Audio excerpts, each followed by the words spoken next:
Ny faharoa hatramin'ny fahaeniny volana aprily avy izao no hanatanterahana ny andiany voalohany amin'ity taona ity ilay hetsika ara-barotra karakarain'i Madavision dia ny la grande braderie de Madagascar izany. Tontosaina itsy amin'ny lapan'ny kolontsaina sy ny fanatanjahan-tena moa ity hetsika ara-barotra ity ary natao indrindra hanomezana fahafapon'ny mpitsidika rehetra.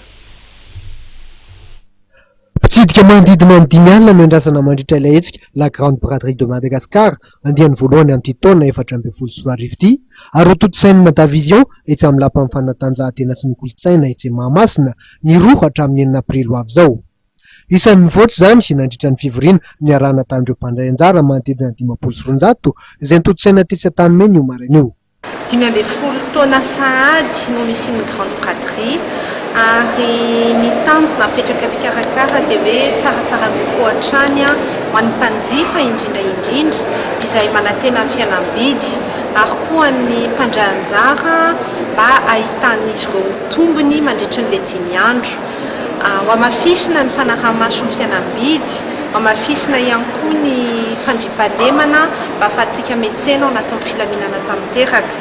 Isy ny animation izay ho karakaraina ho an'ny tanora, ho an'ny ankizy mandritra ny weekend. Hiavaka tokoa ty andiany voalohany amin'ny la grande braderie de Madagascar amin'ity taona 2024 ity. Microcred no sponsor ny grande braderie amin'ity taona 2024 ity. Ho an'ity andiany voalohany grande braderie ity dia metolatra izy ireo ka 9% amin'ny compte épargne no omeny izay sambany hatramin'izay na microcrédit azy no nanaovany an'izay ary koa ho an'ny mpanjifa rehetra izay manam-pikasana nanao famindramam-bola dia ny fotoana famerenana ny volana indramina dia tsy 3 taona intsony fa 90 volana.